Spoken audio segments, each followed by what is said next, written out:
Disney's Little Einsteins, The Pumpkin Patch Puzzle. The crisp fall winds were blowing, and colorful leaves drifted through the air. "Look, everyone!" June exclaimed. "Fall is here!" "I love fall," Quincy replied. "My favorite holiday is in the fall." "What holiday is that, Quincy?" asked Leo. "What do you think Quincy's favorite holiday is?" "It's Halloween!" shouted Quincy. "Let's have a Halloween party." "That's a great idea!"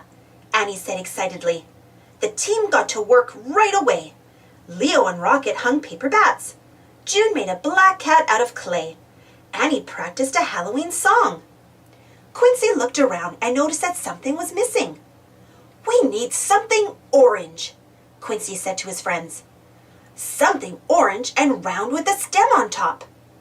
"Do you know something that is orange and round with a stem on top?"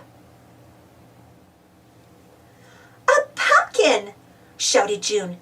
"We need a pumpkin for our party." Annie said. "Pumpkins grow on vines."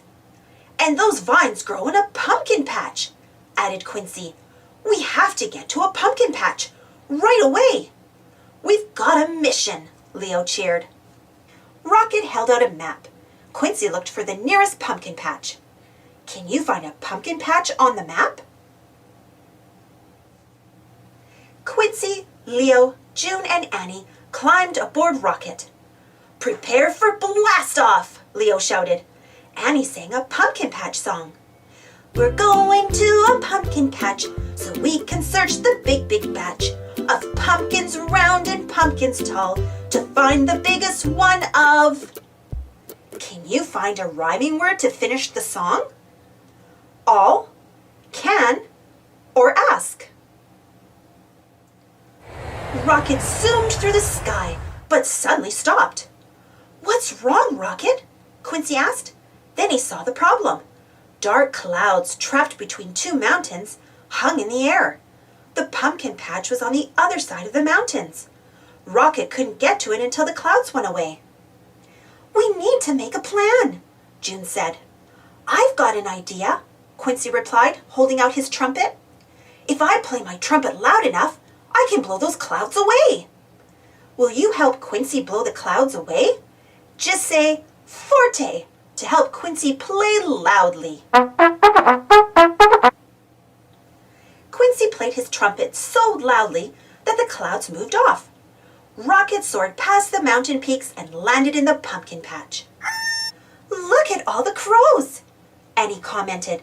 "It looks more like a crow patch than a pumpkin patch." "I cannot believe it," exclaimed Quincy. "There isn't a single pumpkin in this patch. How are we going to figure out this puzzle?" "Why do you think there are no pumpkins in the pumpkin patch?"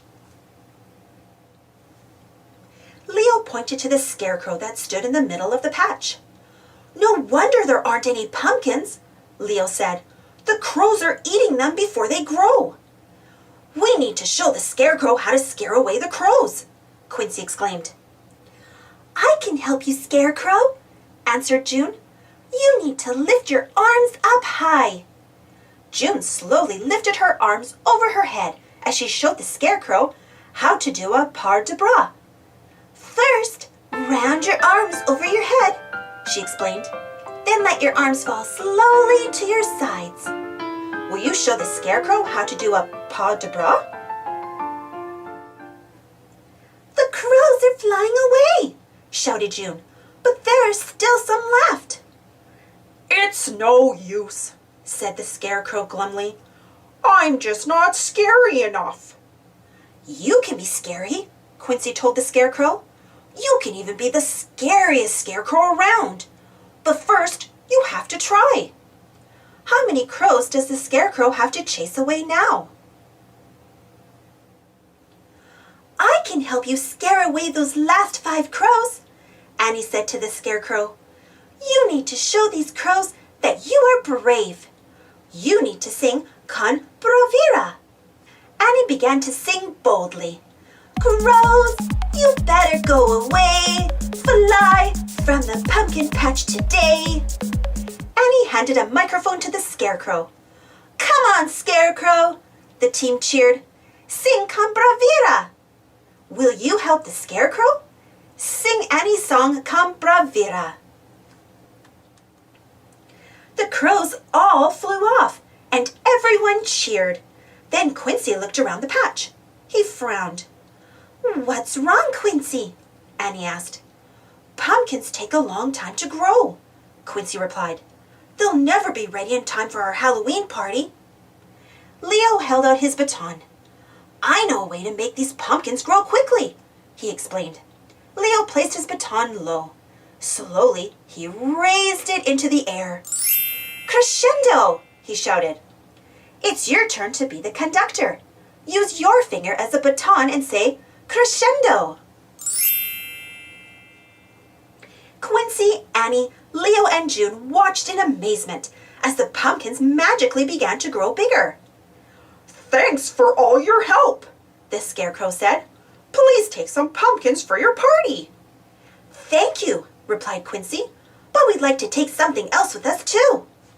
The team invited the Scarecrow to come to the clubhouse for their Halloween party. He was very excited about taking a trip with his new friends. Mission completion, Leo called as they all hopped back into Rocket. Quincy wanted the biggest pumpkin for the Halloween party. Do you see the biggest pumpkin in the patch? Back at the clubhouse, the team carved the pumpkins to make jack-o'-lanterns. Finally, everything was ready for the Halloween party. Way to go, Scarecrow, Quincy said as he gave his new friend a hug. You are the scariest thing Halloween has ever seen. Thanks for watching. Don't forget to subscribe and share, and follow me on Instagram and Twitter. And for more Halloween stories, check out my Halloween playlist. And if you enjoyed this story, don't forget to give this video a thumbs up.